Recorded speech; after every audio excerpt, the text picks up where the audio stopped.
Trade deadline is coming next Thursday, and we're going to look at the latest trade buzz, what the Cubs are working on, and how it could affect this roster that obviously over the last 4 games, 3 of them, they've been horrible, including last night's game against the White Sox. Jaxon Wiggins, Cubs' top pitching prospect, all of a sudden a guy that's on a lot of radars. I've talked to scouts. There's teams that have been showing up to see him pitch in Knoxville. He was a late scratch yesterday. What does that mean? Is there any concern there, or is this part of the plan? I'm going to tell you the answer to that. Jameson Taillon working on getting back to the Cubs, threw 47 pitches on Friday. Good news there. We're going to talk about that and some answers for the Cubs, some of these names that are popping up if the Diamondbacks deal doesn't work out. And I can tell you that they're trying really hard to make something happen right there, including one team that was rumored to be really interested in Suarez finding their own third baseman. Let's get this thing going. Like, subscribe, thumbs up. Welcome to the Cubs baseball channel. Let's go.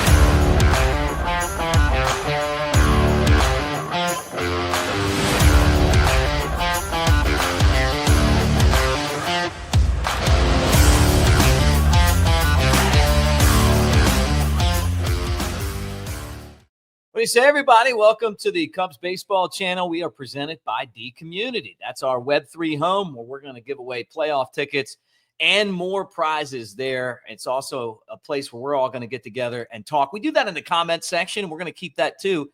But D Community is where we're going to have some really fun things coming up. All right, let's get into the latest buzz, right? The latest trade talk. And I want to start in the organization because I've talked to a bunch of scouts here over the last week, and they are showing up to watch this guy, Jaxon Wiggins. And he was supposed to start Friday night in Knoxville and was a late scratch. Some scouts were showing up expecting to see him pitch, but he wasn't there to pitch. Talked to some scouts from the Diamondbacks. They saw him pitch last time. Even though he was limited to the amount of innings, it was real apparent that this guy brings a ton to the table. And you talk about a pitcher that is throwing 94 to 97 as a starter, could probably ramp that up to 98, 99 in relief. But I think that the teams that are looking at him picture him as a guy that would be in the starting rotation. He is now all of a sudden a top 100 prospect and has just had the look of a pitcher who could be an impact player in the near future. So Jaxon Wiggins was a late scratch. It has nothing to do with injuries from all the reports that I've been told. It's all about just keeping him in great health for a trade that could be made here at any moment. And who knows, maybe he's already been traded by the time that you see this. But we saw him throw 60 great innings, and then the Cubs shut him down. And that's when the trade talk started. It was on June 20th. He came back, pitched a little bit, and then back out again as they hold him. Any of the deals that they're going to make. And Jim Bowden with the MLB Network said, hey, what about Wiggins straight up for Suarez, right? That could be something that could happen. You know, the Diamondbacks have made a deal already. They got a couple of arms from the Mariners sending Josh Naylor that direction. The Mariners are saying that they still want Suarez. And the fact that Suarez is getting so much attention is probably the reason why a deal hasn't been made yet. But the Cubs are firmly in the Suarez sweepstakes. They want to get this guy.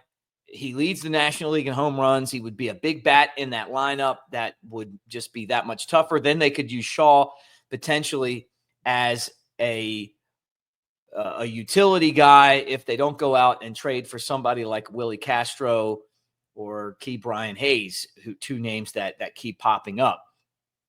If I'm the Cubs, and I said this before, I'm looking at Suarez and I'm saying, hey, I also want Merrill Kelly and I want Zach Allen. I would take, if there was a way to get all 3 of those guys, I would get those 3 guys. And I don't think that's too far-fetched right now with an organization that is trying to compete for a World Series. And you've seen over the last 4 games the desperate need that the Cubs have right now for pitching.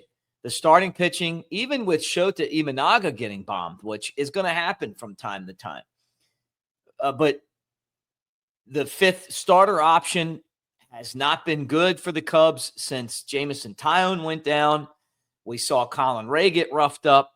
Matthew Boyd's been the one bright spot that the Cubs have had over the last week, though I believe that Shota will be just fine. I think he just had an off game. We saw that. That happens to everybody. I mean, even the greats like Greg Maddux have bad games every once in a while. If the Cubs make the trade for Suarez and they can't swing a deal for Gallen or Merrill Kelly, what are some of the other options that are popping up? And as we get closer to the trade deadline, some teams and some names that are really interesting have now emerged. And you wonder if that could be why Jaxon Wiggins hasn't been traded already either. He is one of the best pieces that the Cubs have to make a deal right now. And the value that he's getting right now around Major League Baseball is really high. Some of the other names that teams are talking about: Kevin Alcantara, Moises Ballesteros, who's a great hitter. Alcantara is an outfielder that's really interesting, has a lot of upside. We saw him in spring training. I'm sure that the Cubs are going to be, and they should be, very hesitant to trade Owen Casey. They're going to have to get knocked off of their feet, I'm assuming, to make a trade for him, just because I think that he is a future star. And I think that other teams value him that way as well. And talking to scouts, they see it that way too. At least they think he's an everyday big leaguer, at least, and potentially a star player. But he just turned 23 years old, and he's definitely been throughout the system everywhere he's gone a winner, and with power and the ability to just continue to get bigger and stronger. We'll see what happens. But with that said, one name that really surprised me that I'm hearing is Joe Ryan. This is a name that has just kind of come on the scene here over the last week or so. He's 10-4 with a 2.63 ERA for the Minnesota Twins. Twins are trying to track down the Tigers. It's not looking too good for them. They're one of those teams that's kind of up and down. They've made the playoffs here recently, but this is a guy that would be a great fit for the Cubs. I would think they'd want a right-hander. I would think that they would want someone that could come in and immediately be an impact player. And he's someone that has kind of emerged on the scenes here recently, and that is starting to draw some trade rumor interest, right? Mackenzie Gore, left-hander for the Washington Nationals, 3.59 ERA, 4-9 record. Another guy that we haven't heard a whole lot of, but the Nationals are out of it. They got rid of their GM and their manager. You wonder how that's going to affect their ability to trade. But his name's popping up. And then a name that we keep hearing is Edward Cabrera, right-hander for the Marlins. 3.48 ERA with a 4-4 record. He missed a start, like they thought he maybe had something wrong with his elbow. They went and did a check. Everything was fine. That makes me nervous, but he's another pitcher that is out there on the scene. And the Marlins have had a surprisingly good season. They're still under 500, but they're kind of, you can see them moving in the right direction.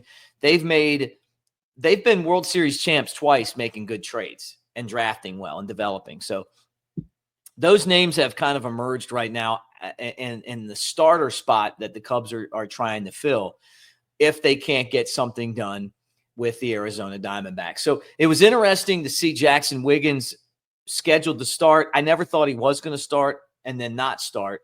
And then now the thing for the Cubs is, who are you going to contend with to try to get what you want, right? And how locked in are they with the Diamondbacks? And I feel like the Diamondbacks, I still believe that the Cubs and the Diamondbacks are the best partners in a deal. The Diamondbacks are going to want players that will be big league ready within the next year or so. They don't want a whole rebuild. They just want to make some moves of the guys that are going to be free agents and try to stockpile guys that can come in and help them in the near future, which Jaxon Wiggins fits that. Jefferson Rojas just got promoted to Double-A, has struggled mightily, still trying to figure that out. He wouldn't fit that. Maybe Kevin Alcantara would fit that, being an outfielder that's been in AAA, had some big league experience last year, had a good spring training. If the Cubs were willing to trade Owen Casey, what kind of value would that get? And we talked about that yesterday. If they're willing to give that guy up, are they going to get the two? Would you go with the two starters and the reliever back? Do they value him that much? I do, but do they? Because he's an everyday player. So, we'll see kind of how this all shakes out.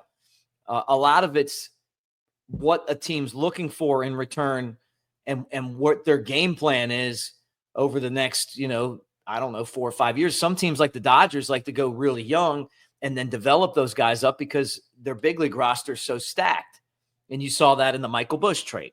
So expect, like I said yesterday, a lot to happen here over the next, less than a week now before Thursday at 5 Eastern time, where a bunch of trades are going to be made. And I'm just kind of waiting right now. We see the Yankees got Ryan McMahon from the Rockies.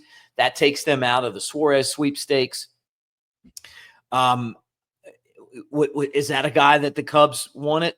He to me was an okay option, but watching Brujan butcher balls over at third base tonight, the Cubs bench is just soft as toilet paper. They've got to go out and do something to make their bench more formidable. And adding, like I said, a legitimate star at third base could be that move. But you're hearing that the Reds might be in the mix now. A lot of teams are kicking the tires on deals. The Cubs have been in this mix for a long time, so we'll see what they're willing to give up. But Ballesteros, scouts love him, his ability to hit the ball. Where is he going to play? That's the question. Alcantara, some people sold on him, some not. He's obviously got some value, and the Cubs don't have room for him anyway because of Ian Happ's no trade clause. You're really kind of stuck. And then so does Seiya Suzuki's got one of those too. But you're going to be able to sign Kyle Tucker, so that's where we are. But look, as this thing progresses, we are going to, as soon as something happens, jump on here and talk about it. Now, some good news. Jameson Taillon threw 47 pitches at Wrigley, according to the Sun-Times. That's good news. And Porter Hodge is starting a rehab for the Iowa Cubs, or with the Iowa Cubs for the Chicago Cubs. So a couple guys that could maybe get back and help sometime soon. An injury update on both of those guys. So like, subscribe, thumbs up. Again, thank you for being here. Our D Community site, that QR code is going to lead you to our landing page, which is being built right now. And pretty soon we're going to have some prizes to give away over there, tickets to the playoffs, and more fun stuff. So thanks for being here. Like, subscribe, thumbs up, and we will talk to you again really soon. Who knows? As soon as something breaks, we'll be back. So that could be like this show might air at 5 a.m. and we might be back on at 7. Who knows? But fingers crossed that something gets done. And that game on the South Side was terrible. Just awful. Cubs got to find that mojo again, that vibe. They've had that. They've had that energy. They've had that vibe. A trade sometimes really bolsters the roster, because everybody's pretty fired up about having some new players and knowing that the team's going all in. So we'll see if that happens. Thanks, guys.